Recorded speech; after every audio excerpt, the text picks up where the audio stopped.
up, everybody? It's Geoff Grammer with the ABQJournal, and I'm joined by Sean Reider, who's in San Jose, California. Sean, let's first off, how about we take off this little note that says we'll be joining you in a minute because we've already joined you. We are live. We are live. We are live. You can say many things about us, but you can't say we're not live. Why don't you set us up with, first of all, now you can send us your questions and comments, everybody. All right, Sean, 35-28. San Jose State beats UNM. It is the first conference loss for the Lobos. They are 0-1 in conference play. Sort of a weird vibe in a lot of ways. I think very weird vibe. Yeah, I mean, you're watching a game there in California. You're watching it in a little different way, but I'm watching it from afar, and I just get a sense like there was so much positivity around this program in the past week that I don't think most fans are going to jump ship after just one loss. But I think there was maybe a little bit of certainly overestimating maybe how far UNM had already come and underestimating San Jose State that had probably a little bit of a deceiving record. Give us your takeaway on the sense in the post-game interviews and just sort of the vibe there in San Jose. A lot of that. Jason Eck in the post-game said pretty bluntly, like, hey, we just got to get better. We needed to make more plays tonight. We didn't make plays tonight. We need to execute better. And some of it was very fundamental stuff. We'll get into the penalties and all that too. Some of that stuff he said they'll have to clean up on the offensive line in particular through just kind of fundamental work and practice and all that. But it was like and I'll say this too, actually, before I get into this other point. I picked the Lobos to win. I wrote it. I said it on the show multiple times. I thought they were going to win this game. I didn't think it was going to be easy. I thought it was going to be close. Not quite the result that happened tonight and all that. But it was a weird game in a lot of respects. Jack Lane threw 3 interceptions. Eck, when he talked about said he didn't really think he's got to go back and look at the tape, but he didn't think they were all 100% on Jack. One of them, the Keegan, the one where he's I think the first pick that Boehner had on him when he was targeting Keegan Johnson on that deep ball. I thought that was in a lot of ways. It's Jack has always said hey, to get this passing game going, get it explosive. Like I'm gonna have to take chances on 50-50 balls. That's kind of a ball that just went in the other direction, right? And that's something that Keegan Johnson in the post game, who had a great night. I think 11 catches for 145 yards. That probably is a career high for him if I had to guess. Yeah. I think, sometimes it's going to go back in the other way. The defense at stretches, though, it looked like they just could not get a stop. And some of it seemed like it was alignment issues. Some of it seemed, this is San Jose State offense is a spread and tread, right? It's a variation of the run and shoot. What makes the run and shoot so difficult to play against? You have option routes and all that. You can change things based on coverage if you're a receiver and all that too.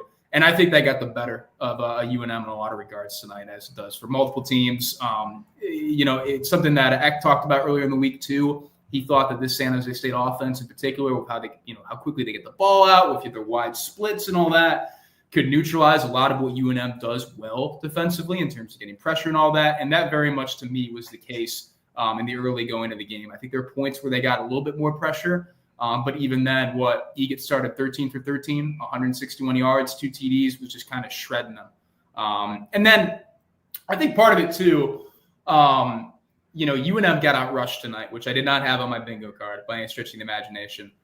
Eck kind of said they, at a certain point, they kind of didn't quite abandon the running game, but you had to start throwing it more. Yeah, you had to start throwing it. And that to me, it might have been by scoreboard making that decision, but I would say that they did abandon it there in the fourth quarter. And that is, I'll hop to this real quick and kind of point this out, but it does bring up some stuff I want to ask too. But well, let's look at this right now. What I'm looking at the screen. That's what? How many yards per carry rushing for UNM? That's 2.8 yards per carry. That to me, that is a massive disappointment in so many respects. This I think was the first game where the backs truly were disappointing in a lot of respects. I know they had to kind of get off it, but they really weren't making the difference that I think we kind of expected from them in a lot of ways. So there were 3 things that stand out. I'm going to preface all this with the good news, and then I'll be the wet blanket. Is the good news is this was a road conference loss by 1 score. You showed some fight, and you're good. Sorry. Yeah, guy just walked in. You showed some fight. You lose by 1 score on the road. Go down swinging. This is a preseason number 3. You're the preseason 11, right? Yeah. And that doesn't take into context what's happened the last 3-4 weeks building up to this. I get that. There shouldn't be, and I wrote about this in the takes. There shouldn't be a lot of shame in the fact that San Jose State just looked like the better team tonight because of all those, and they all did. those factors. They did. So here's the things that I think are troubling if in any larger context and larger sample size than one game, if these were trends. But here's a couple things. One is you've already mentioned and touched on the rushing game. We thought this was a team that was going to be able to rush the ball with all these great backs and do great things. At 76 yards tonight and got doubled up on by a San Jose State team who hadn't rushed the ball all season. You got rushed the team the least out of any team in the country. Yeah. You averaged 2.8 yards per carry. You went your first 3 games of this season getting 7 penalties. I have it here. And I actually posted it earlier, but first 3 games of the season, the Lobos had a total of 7 penalties for 47 yards. The last 2 games, they've had 15 penalties for 109 yards. Today's game, penalty-wise, the raw numbers aren't horrible. It was 6 penalties, 49 yards. But, man, were they costly. You have a touchdown call back in the third quarter. You have a really bad roughing – or not roughing. It was a personal foul deep in their end zone. Maybe that was the third. But, anyway, long story short, really bad timely penalties. I thought the discipline that Eck and his team have been patted on the back for all season, rightfully so, wasn't entirely there. I wouldn't say this was an undisciplined team tonight, but I wouldn't go out of my way to compliment them for their discipline tonight. No, I agree. And let's be honest, too. There were some rough, timely penalties last week that you watched and you would kind of, one I think it was a holding on Malika Lane, if I remember correctly, that called back a chunk play to Dorian Thomas that got him in the red zone last week. And I thought that was going to present more issues. Tonight, it really hurt them. Desert Lobos 72, why do you think UNM's penalty count is starting to pile up again after the first 3 games? I asked that. It's kind of weird, right? Because a lot of penalties are different and all that too. And he did, and I kind of touched on it earlier, he did say, look, I think in practice we're going to have to just focus on some more fundamental stuff, to make sure that some of these penalties are technique-based and we need to clean up that technique. So that's kind of as far as he went into it. I will point out that there were the 6 penalties for 49 yards and 1 stern warning, which is pretty rare. They didn't rob net because he moved the ball forward before. They did not call a penalty, but they wanted to make sure everyone knew. Look, young man. I was typing and I heard the whistle and I look up and I see him running in. I'm like, what is going on here? And I don't know. So 1 very stern warning in front of the entire crowd at you don't see an announced stern warning very often, but you did. Listen today, here, young man. Yeah, I look again. The sample size for the first 3 games was small when they had 7 penalties for a total of what did I say, 47 yards. Sample size for the last 2 games is also pretty small, but it is what it is. Things even out, but they're not going to be leading the nation this year in fewest penalties, I don't think. So it's something to keep an eye on. No, and so much of the fixation, and why we talk about penalties maybe more than any other post-game show in the country is because they've been so bad with penalties outlier. the last 2 years. Because they were an outlier for 2 years in a row on the negative end. Yep. So I think tonight it hurt them. It probably more than the lack of penalties helped them in a couple of the early games and all that. But I don't know. We're back in the mode where we're asking penalty questions and how do you fix this? And I will give Eck credit for actually giving an answer on it in regards to practicing, because those were not answers that we got in the past. So there were a couple things that Jackson Eck in the post game when I was just listening in on your guys' interview there in California said. You kind of asked him just what was the game plan? What are you guys trying to do, right? And he says, well, obviously better than they did was kind of the start of his answer. But he said we wanted to give up. We wanted to limit explosive plays, limit explosives, and do good in the red zone, right? Well, this was an unbelievable red zone game statistically. I mean, UNM was 5 for 5 in the red zone scoring attempts. Now, they weren't all touchdowns, but San Jose State was 4 for 4. They got in the red zone 4 times and scored a touchdown all 4 times. So UNM did not succeed in the red zone defensively. That's for sure. If they're 4 times, 4 touchdowns, that's, you're wanting to limit them to field goals in some of those cases. And one of them was, I don't remember what the D&D was on it. And like, yeah. And you listen to it, us talk with Jackson about it, that ball first quarter, that ball that like got deflected off CJ McBean's hands and then into, I'm blanking on the receiver's names, into his hands for a touchdown, makes a scramble drill play there. That's one where that was well defended. Jackson X said, he's like, that one's really frustrating because we were in the right positions. It did the right thing there. Yeah. We just got and then it didn't balance out, I think, in the most, it did balance out in a meaningful way because I'm pretty sure they scored in this drive. But, Buckley ended up with that ridiculous save on that ball that was also deflected off Sean Miller. And Buckley, he left with an injury tonight. One of a couple key guys that left with an injury tonight. He was not putting any weight on the right leg. When he was weight on that, which is tough to see. I thought Buckley honestly did a couple of pretty nice things tonight, although his stat sheet won't really show you that. And he had that deep ball he got called back to Holden and all that as well. So, anyways. One other thing you said, or that Jackson said was, do good in the red zone, but also limit the explosives. If you said, I know explosives are defined differently by most people than stat broadcasts. Let's get, like, how do you define explosives? Well, every team can define it their own way, but I think like for the way stat broadcast that I'm pulling up on the screen right now, actually shows that UNM had more of them, had more explosive plays today, right? But the 5 explosives in the passing game, I think, in my mind, are usually 15 or more, or I would say more like 20 or more. And stat broadcast goes at 15. And for rushing, they say just 10 yards. Yeah. Do you know what UNM considers an explosive? I've talked to Mike about this, and it's why I've referenced the number in stories and all that. I go with 20, and he goes with 22. Yeah, okay. The 20 plus doesn't matter if it's passing or rushing. That's what they call it.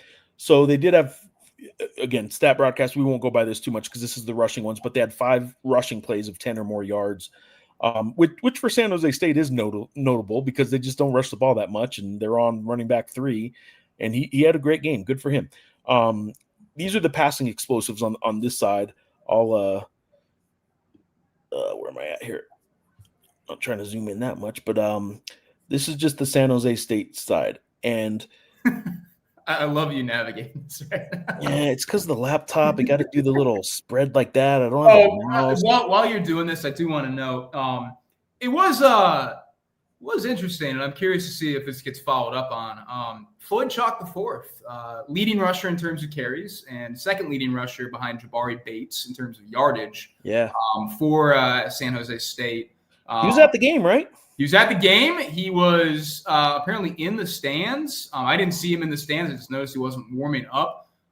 Was not on the injury report, so I'm curious. I'm sure Niumatalolo is going to get asked about this tonight. I'm curious what kind of the deal was there in a lot of respects. Because that was just kind of weird. He was posting on his Instagram story from the stands. So I don't know. All right, so the explosives, and then we'll get to some of your comments because you guys do have some comments in there, and I'm not ignoring you guys. Early in the game, let's see, we're looking at first quarter, 24-yard passing play. Second quarter, 70-yard touchdown pass. And that Scudero ball, that was, if I remember correctly, that was such a backbreaker because of the fact that they had the kick return TD got called back. It was a 3rd and 9. Yeah, 3rd and 9, and that to me was really that's when you're kind of thinking in your head like, I don't know if this is UNM's night if they're going to get that. Yeah, they're up 7-0 at the time. You're on 3rd and 9, and you're like, Scudero is crazy, by the way. He is not a big dude. His play speed, like watching it on the field, is kind of insane. Like how quickly he gets to the ground and just gets going is nuts. Well, remember, he's the one that got added to the Biletnikoff watch list, right? Yeah. Uh-huh. Okay, and then just to wrap this up, quarter 3, they had 3 pass plays of 15 or more yards, 39, 35, and then the 15, I guess they wouldn't count. But, they had in the 3rd quarter alone when you think, and I heard Eck reference this, They get the field goal. They would have obviously preferred a touchdown, but you get the field goal at the end of the first half. You start the second half with the ball, and you think that third quarter you can kind of swing momentum, and yet they just keep, they have 39-yard pass, 35-yard pass. They didn't let New Mexico get third quarter momentum like New Mexico really needed to in that quarter. They needed to stranglehold that momentum. No, they needed to, and that was something that kind of talked about. It was halftime, and he's like, he thought they got, San Jose State's best shot in a lot of respects. And, okay, this is where UNM's been a bit more of a second half team. Feels like they kind of figured things out. And then all of a sudden they're down 10 in the second half. And he said that's really when, forgetting the touchdown to put them, the play that put them down 10, that's where he felt really they lost some momentum and kind of had to figure out a way to just claw some of it back. And I'll give them this. I think it was when they're down 35-17. That's when I started writing the UNM loss takes with a lot of confidence at that point. Yeah. The fact that they got to an 8-point game, that one ball that Drizwicki, I think he was supposed to squib it a little lighter, heading into that kickoff. They just had the one return man back there, right? I said to somebody sitting next to me, I said, if they do something here and they get a stop going on, going ahead and get the ball back, and something happens, I am absolutely dead for these teams. You're not hitting deadline. So, yeah. All right. So let's see. Defense looked rough. Their passing game was killing us. I agree. And I'll say this: it was. I think there is an element where this wasn't a great fit, a great matchup for UNM's defense in a lot of respects because of, again, there are things that they do well that are neutralized, by what San Jose State does, and there are things that they don't do well that San Jose State is able to take ample advantage of. But no question, the passing game was good. The passing game is going to put up this offense, the spread and shred, this quarterback. I think they turned the corner. They're going to put up points on a lot of. Yeah, it's hard to say this when they haven't done it up to this point all that successfully, and then tonight they do it, and then all of a sudden we're saying, oh, they're going to be fine. But I actually believe that. I think at the end of this week, you were saying it a lot on the Tuesday shows. This team seems to have figured it out. This seems to look a lot more like that preseason number 3 than they do a 1-3 team. And tonight I would say they looked the part. And if you view this game in that perspective, in that light, then it, it's not a horrible game for the Lobos, but it is a little bit of a momentum killer. It just is. Yeah. Got a question for you. Is Humphrey usually in on the rush on on the kick return team? In on the rush on the kick return team. In on the rush on the kick return team. Help us out, Adam. I'm sorry. He has an update here. On the punt return team, I can't say for certainty, honestly. Because he had the running into the kicker. I'll have to go back and look at that. That was not a penalty. That was not something I asked about tonight. I should have asked about that, but I can't say for sure. Lobo Fish is in on YouTube. What's up, Lobo fans? Lobo defense got no pressure on San Jose State quarterback. Is San Jose State offensive line that good? That's a good question, but also 9 sacks last week was probably a little misleading too. Yeah, that's definitely an outlier performance too. I think it is, again, San Jose State able to get the ball out quickly. They have wide splits. Your star edge rushers are gonna struggle a little bit, kind of going with that. I did think they got some pressure. They were able to kind of get some things cooking, but not nearly enough in the way that they would like, and in a way to be meaningful to the game. So I think this is a good San Jose State offensive line. I think their guards are pretty solid. But at the same time, I also think, look, it's kind of a tough deal, right? Because you had 9 sacks last week, and then you just don't have enough time to get off the edge and really get something going there. So I like this question here because I think it is a fair time to ask. We're 5 weeks in. Jaden's asking on YouTube, is it fair to say Bankston has passed Scottre Humphrey as RB1? This is a good Tuesday question. I think we need to pose this question in a certain, because let's look at the carries. Bankston 9 carries and Humphrey 6 carries. Man, they should both be getting 10, right? I mean, because they did have to abandon the run a little bit. I would say both of those guys need to get 10. One of them's going to be 15, and one of them's 12. I think those two guys getting 20. And I think, I'm Five, sorry. I guess. Yeah, I think there's something to, like, if you have these guys that you can switch in and out and they bring different things to the table, I do think there is a certain element where, like, why abandon the run until it's full, like DEFCON 4? Like, okay, we really need to get a score to get back into this, because you have guys that can just, if you have all these guys, you should be able to wear teams down at a certain point, right? You should be able to. Yeah, and I'll tell you what I like. I'm sorry, I'm derailing the rushing conversation that we're on, but Jason Eck follows like whatever the rule book is. The book says this on going for two, and the book says this on when to do these things. He follows the book well on when to go for two. They were down 35-17 and they score that touchdown to make it 35-23, right? And you can go for one then and worry about the 2 point later. But the book would tell you to get it then, get it right then, for two reasons. One is later if you need the two, but also you're not killing yourself if they get just a field goal. Now you're running out of time, so if they get another field goal, you're probably in a really bad position. But anyway, he seems to be following the book pretty well on when to do that kind of stuff, and I just wanted to say it while I was thinking it. Hey, the running backs are disappointed. Man, this guy follows the book well. He follows the book on 2 point conversion scoring. Yeah, I'm not the best color guy in the game for nothing. All right. Ruben's saying, I can't believe the score was as close as it was with 3 turnovers and the way San Jose State could move the ball at will. It seemed like we had no chance to stop San Jose State's offense. I would agree. But frankly, I would tell you that it seemed like they had very little chance to stop the Lobos if Jack Lane hadn't ended 3 drives by throwing interceptions. Yeah, I think the one bad pick is the last one. That one just felt like maybe I'll go back and watch it. Maybe I didn't like the trick play interception early. Maybe the flea flicker, not great. I'm willing to give a little bit more slack on that trick play in that kind of situation. I thought the third one, though, I didn't think that was a good throw. I thought it was kind of a little bit underthrown, and it was an issue there. But yeah, I don't know. There's a lot to unpack from this Lane performance, because like in a lot of respects, like 3 turnovers is not going to get it done. And he said that he's like, when you talk to him and you talk to him about like playing quarterback, the number one thing, the number two thing he always mentions is I can't turn the ball over. I can't do that. And I don't know. It's a weird one, because he did step up and he made some pretty good throws at points. So before we went on the air, right before we hit go live, you're saying like I don't think he played that poorly. I thought he played fine. Like 3 interceptions, and yet he played okay. Now you're in the grand scheme, you can't have 3 interceptions. That's no, you can't. Not in this offense too, because I think there is, and I probably need to figure out a way to put this in writing for content purposes. I don't know. He's a guy that I think more often than not, I think this is a guy that's going to win you games, but like, I don't know. I got to workshop. It's such a weird dynamic with quarterbacks that you don't want to use the term game manager because it comes off as insulting. But it's good to manage the game well. I know, and it's like a discredit to their arm or something, right? But you do need to be a game manager. You can be a dynamic game manager or however you want to, whatever little adjective you want to throw in there.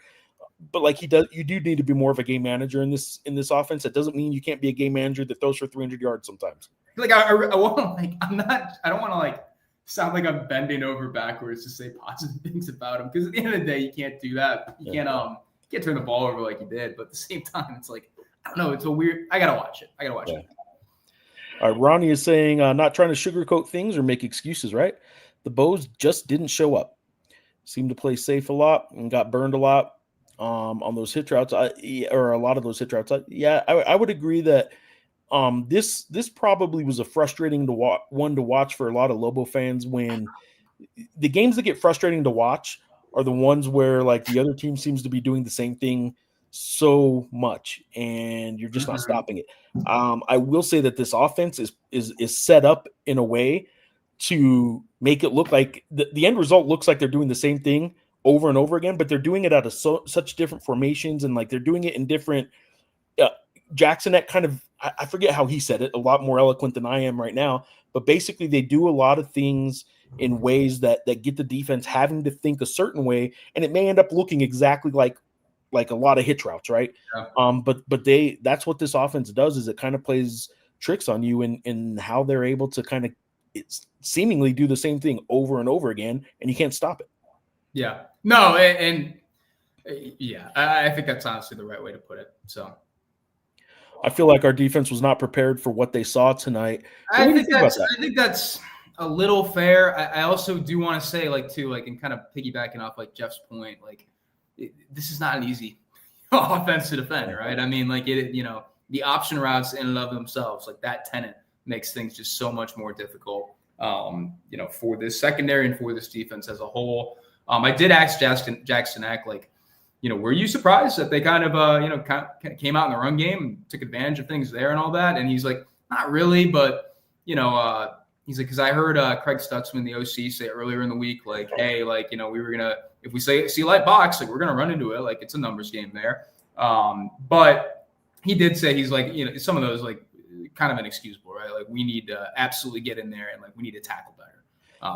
What I liked about Jackson Eck's response there was referencing, I listened to the OC's presser earlier this week, and it's just a reminder that, like, those Tuesday pressers we attend and then we talk about, like, the other school, the opponent is absolutely all over those pressers. I've learned that through the years on the basketball ones for sure, because I've had people reach out to me and say, hey, you haven't posted the press conference yet. And I'm like, yeah, hold on, I'll post it. And it's been people from opposing teams sometimes, and I'm like, yeah, I'll press it. I'm not, or post it. And so does UNM. It's not like it's a big secret, but like I've had other people from other teams be like, well, what happened at the presser? Why isn't it posted? I'm like, calm down, hold on. Opposing coaches last year would listen to press conferences and slam their fist on the desk in frustration because I couldn't get them to say anything. I couldn't get them to say anything. My bad, opposing coaches. How do you guys feel about going for 3 instead of 7 before half? You should have just went for it. I thought they did the right thing there. They had 7 seconds left. They did the 1-2, Jack, get rid of it, go to the corner. I thought they did the right thing there because you needed points regardless. Well, not only did you need points, but that frankly was one of the ugliest end of half drives that still ended up in points. They keep close first halves long. Yeah, man, halves are crazy. It is crazy how ugly the first halves have ended for all Lobo games so far. But in this case, the drive got extended on a face mask that everyone thought was a sack or a hold, or then what a break for UNM, by the way. Big that break there, and UNM also hurt themselves on the drive on another penalty, if I'm not mistaken. And it was just a really ugly drive. And I think if the drive had been pretty and they just got down inside the 10, same scenario, maybe they go for it because they're feeling good. But it just had such a clanky kind of feel to that drive that I didn't mind them going for 3. Ronnie, I'm kind of with you in general, though. In general, I would have liked them going for it there, but not tonight. Tonight 3 felt right for me. When he did 3, I thought that was fine. I thought they did the right thing. The 1-2, get rid of it. You have your play there, and make sure you have time left on the clock for a field goal. I thought they played that correct. Yeah. Fly 2 Sky at 5:05. San Jose State's defensive line was relentless. Jack Lane got sped up a lot and was probably the reason for the 3 interceptions. I think you think it was more secondary, right? The most concerning thing was how long Jack was dancing a couple points in the pocket. There were a couple. I think that was maybe one of the more concerning things in some respects. And that one, I don't feel great talking about that right now because I don't want to give like the coach answer. But genuinely, I would like to go back and look at some of these just to be fair. But yeah, no, he was dancing in the pocket a little too long on a couple of those, and that's something that we've seen him do before, but not in a super. I don't know if it always really, if it was so consistent that it was just burning UNM. I think tonight it burned UNM in some respects. Right, and remember, sometimes those game plan for a quarterback includes like if it like in this game, if it's not there, you just hold on to it, whatever. If against certain defenses, maybe you can be a little more risky and say one-on-one matchup, I like this one, go ahead and throw it even if he's covered kind of stuff. Maybe tonight he was told to hold on to it if it wasn't wide open or something because he absolutely sat in the pocket. I would say on probably a handful, at least 5 times, I would say to an uncomfortable level where it either ended up in a sack or clearly him being, rushed into a pass that he wasn't, fully ready to make, I guess. Yeah. So that good point there on the defensive line. Ruben is pointing out, Ronnie, I was okay with going for the field goal. I was not okay with kicking off to San Jose State at the end of the game.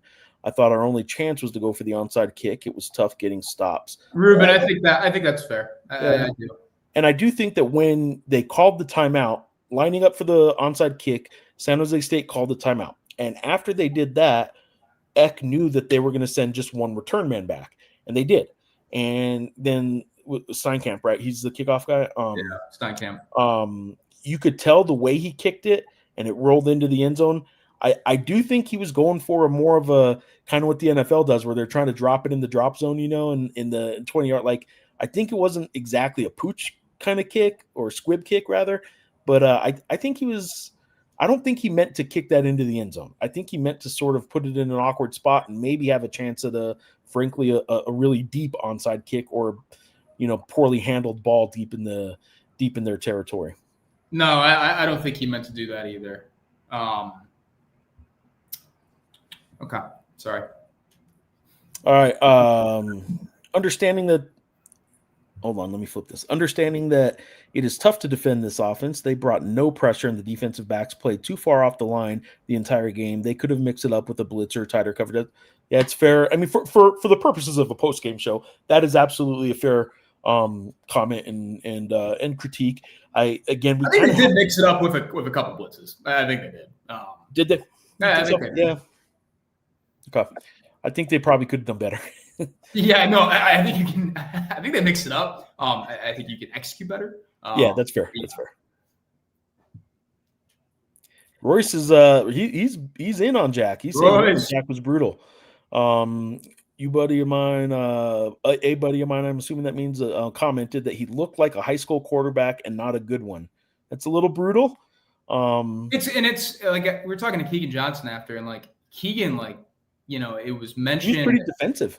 He was defensive. He's like, because somebody posed a question that was like, Jack had a rough night, and Keegan went right back and was like, I don't think Jack had a rough night. Like, I think this is something that we're all putting on ourselves and all that, but I don't think Jack had a rough night at all. Yeah, and to be clear, what I meant by he's defensive, he was defensive of Jack. No, yeah, that's I understood. No, you did. I just explaining a little more. But yeah, I want everybody else to understand. Like, that's what I meant by he was defensive. He came to the defense of Jack pretty quick with his answer, I thought, and basically saying, no, man, like we didn't help Jack tonight. Yeah, which was interesting. Yeah, you're going to come to your teammates' defense, but maybe it's true. Maybe there were some schematic things that we can't really see sometimes that really created a lot of those issues for Jack tonight. Yeah, and this is on my mind too. This is something that X said. He said we have to start coaching to get better starts offensively. We need to start faster. And he said, and that was something I asked Keegan about. And why do you guys feel that you do have these slow starts and all that? And that will be unpacked in a story that will be available to read tomorrow. ABQJournal.com. ABQJournal.com/sports if you want to get there a step quicker. Yeah, Sunday it'll be in the print edition. You can hold it and read it. San Jose State really took the Lobos' run game away, got Eck out of his comfort zone offensively. Yeah. I'd say that's true. And it is interesting, right? Like, again, with the kind of theme that we talk about with other stats, I don't want to bring up penalties again, but I just said the magic word. We talk about sample sizes. We talked about this team as being a really good run game early in the season, and maybe that was just a sample size of a couple games and game plans that led them to look better rushing the ball. Maybe it isn't as good of a rushing team as we thought. I still think they are, but that's why you can't judge a team all the time on just one performance or two. And now we're 5 games in, and we're starting to see, okay, so are they a good rushing team? Because I'd say half the time they haven't been, and half the time they have been. That's why you can't judge a team off of one performance. While we get on and encourage everybody to listen to us, judge them one performance every Friday. Well, some Fridays, but mostly Saturday nights. Send in your questions, your comments, and your judgments. Send in your judgments. We don't commentate. We judge. You gotta out of great points, Ricky. T. Oh yeah. Where am I at here? Let's just throw this one out there. My bad. Fire me too. Oh, come on, just clean house, clean it up. I didn't love I don't know if I can talk. Yeah, the interception's not great there. I don't know if I love the trick play in that spot. Like, Yeah. I don't know if I love that in general. Hey, Royce, I agree with you. I didn't like the throw either, though. Like, I think if you're a quarterback and you see, if you can't see the free safety coming over like that, even on a trick play, Yeah, I don't know. That's I don't know. Okay. He get completed 87% of his passes. That's they announced this in the press box. He is like the first quarterback in NCAA history to complete 19 of 20 passes to start a game, which is pretty mind-boggling in a lot of respects. He was awesome tonight, and UNM did not help him. UNM did not help that. So yeah, I would say UNM did help him. UNM did help him. Thought the defensive backs would eventually play in up in the receiver's face a little, mix it up a little bit more, especially with how wide open San Jose State's receivers look to be. I would agree. There was just something in the way Jackson Eck answered one question that just makes me think that San Jose State does some stuff that kind of made them not move up. But anyway, you're right. But by the end of the game, when it looks the way it looked, this feels like last year, man. This feels like a couple post-game shows last year talking about some of the coverage stuff. And Eck also, Jackson Eck, I did ask him. He mentioned at one point, we had some communication issues in the secondary, and I asked him, well, did you feel a lot of the issues in the secondary were because of communication? Was it alignment and all that? And he's like, I got to go back and look at the tape. He's like, some of that was communication stuff too. So I don't know. Yeah, we'll see. Trick play, we did that one. Too much zone. Not sure if injuries were a factor. That's a fair question. This is something I did talk to defensive coordinator Spencer Nowinski a little bit this week, and I did ask him. You said in the summer that you thought you guys were gonna be able to play a bunch of man. They played pretty much just zone. The vast majority they played a lot of zone, and I think it is a bit of a personnel thing. I think it's primarily a personnel thing too, because even when they were pretty much healthy going into the season, they're playing a lot of zone. So my assumption is it is just a personnel thing. I don't know what the split up or the breakdown is on those 6 penalties that they got, but I would agree it does seem like a bunch of them were on that offensive line, and the stern warning was on the offensive line too. But yeah, Royce, I think you're right. I think a lot were on the offensive line tonight. Not all of them, but I think a lot were. There were 2. 2 on the offensive line? 2 on the offensive line. They're costly, though. They fought until the end. Proud of that. You should be. Think the opposing team watches the weekly live shows? I hope not. That is not a good use. You have so little time in a week to be a coach and likely be a husband and a father as well. I don't know. Don't listen to Sean. Yes, they do. They love it. Sharon Moore put his feet up on the desk and was just cackling, listening to us. Oh, more schnitzel talk. I love it. This guy Sean still hasn't eaten a grape. Yeah, they're in Albuquerque. It's crazy. Grammer singing I'm Too Sexy again. All right. I agree with – maybe I shouldn't be yelling like I'm going to have somebody come in since I'm at home. Maybe I shouldn't be yelling, hey, babe. All right, I agree with taking the points at the end of the half. You were getting the ball back to start the second half. Yeah, we kind of went over that a little bit. I think you do take the 3 in that situation. I don't mind being a little aggressive, and Eck has shown that he will be sometimes and going for a touchdown there. Richie falling asleep. Richie fell asleep and missed the beginning of the show. Come on, Richie. You're good, man. You're good. No worries. Good to have you here. Jack held the ball way too long. Decision-making beyond terrible. Terrible would be enough. I don't know if it went beyond terrible. I don't even know if it was terrible, but we have hit a lot on the Jack play so far tonight. It was an angled kick at the end to force a muff, in my opinion. I agree with you that the way he kicked that, I do think they were hoping for a little bit of chaos deep in near the end zone and maybe a like you said, a muff of some kind. Can Boise State channel future Mountain West School NIU and keep it close at Notre Dame tomorrow? I don't think so. Yeah, I think Notre Dame's a lot better than Boise State. I don't think Boise's issues in the secondary bode particularly well with the way this Notre Dame offense is playing right now. We'll see, though. That trick play just developed too slowly. That's part of the problem, yeah. I agree with you because it did. Yeah, it did. It developed pretty slow. UNM let you pull a Micah Alejado. So I wouldn't say it was an Alejado. I would say this. The thought I had was like, man, like I'm trying to think of like at one point he was like 9 for 9, 10 for 10. And the thought I had was like, man, didn't like Caden Anderson like start like when the Wyoming lost last year? Like, didn't he start like something like 10 for 10 as well and all that? That was kind of what my thought had. I think it's probably a little bit of an upgrade if you're getting shredded by a guy that is probably a top 2 quarterback in the Mountain West, as opposed to last year when you were getting shredded by a bunch of true freshmen or redshirt freshmen or whatever that were making their first career starts. I think it's a little bit of an upgrade over that. He gets good. I think he kind of knew this going in. So I don't know. Refs let him play in the first half, loosen the grip on the yellow towels in the second half. That might be a little bit true. Yeah. I think that's probably true. All right, Sean, let's spin this forward a little bit and talk a little more Boise than tonight's San Jose State game. He did Jason Eck, that is, mentioned they got 2 days rest now. This Friday game affords them not a whole lot of benefit, but especially when they've now played 2 times on a short week. But what it does afford them is at least an extra day of rest over the weekend. They get to take an actual weekend to go watch not only some college football tomorrow and some NFL on Sunday and kind of get back to things on Monday. What's ahead this week to prepare for the number 1 team in the conference?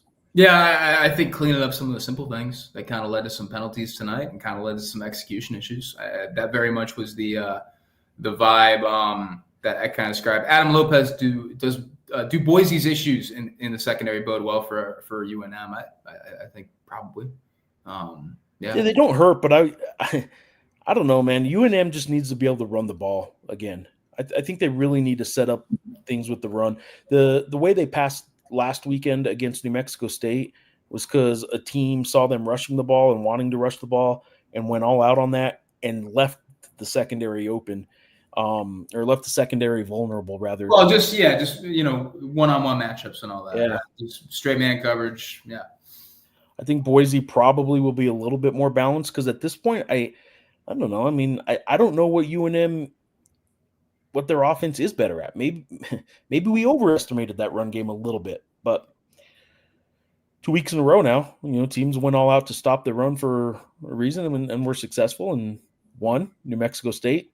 It didn't matter because Jack Lane made him look bad, and tonight Jack Lane had 3 interceptions. But again, other than the 3 interceptions, maybe Jack Lane didn't play all that bad, but he held the ball an awful long time. It seemed like.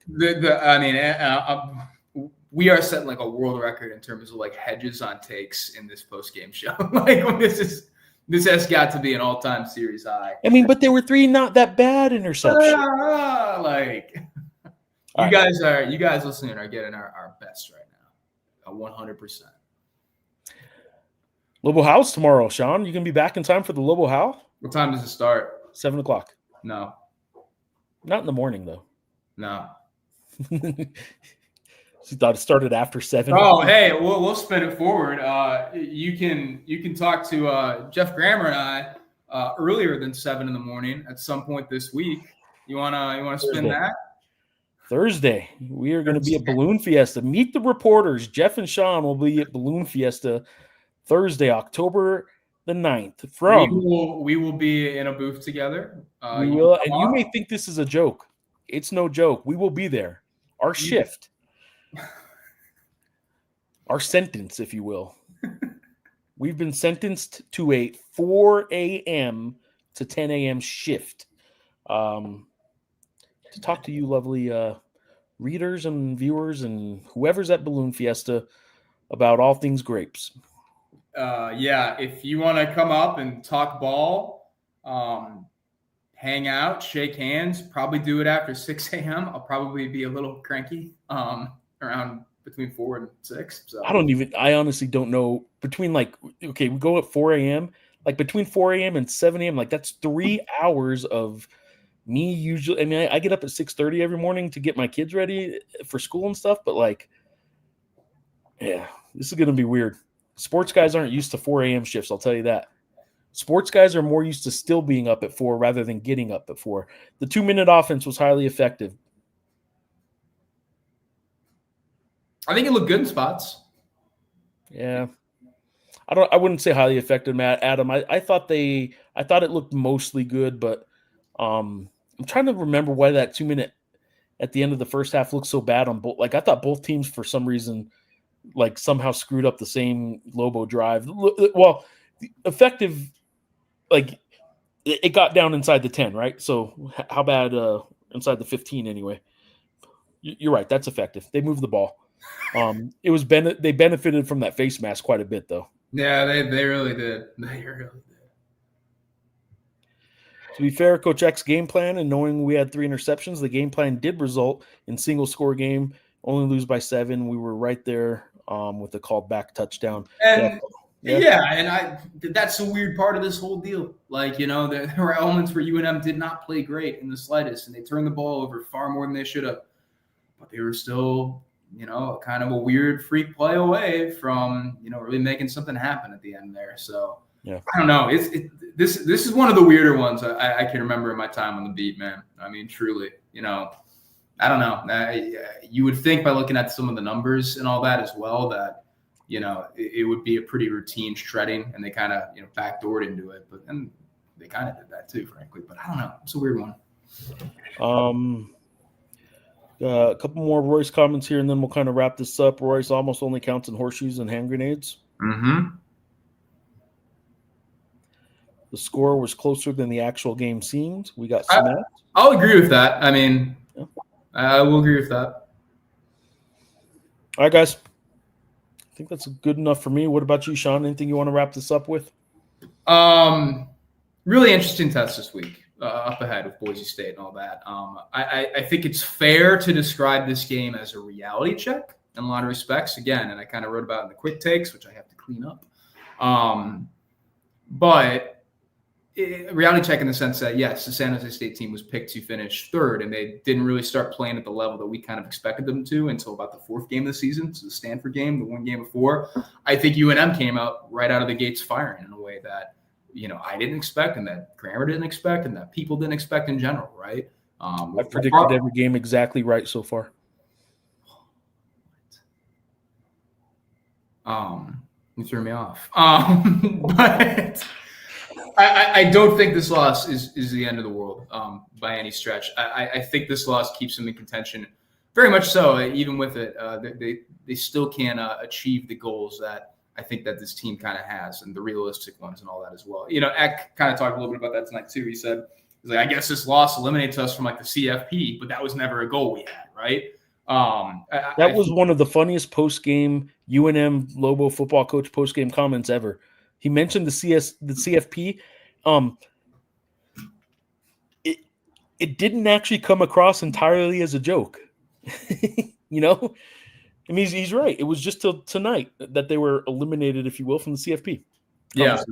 No, and look, I think, I don't think this loss is the end of the world by any stretch of the imagination. I do think it kind of showed some concerning things. I think it showed a couple good things too that we can kind of unpack going forward. But I don't know.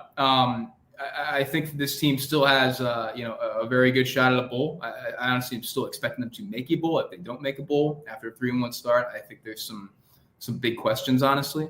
If you're only winning 1 more game or 2 more games down the stretch, then we probably had some really weird post games after all those games. So I don't know. You're throwing me off here, Royce. You've been pretty critical tonight, and then you throw me off with this one here.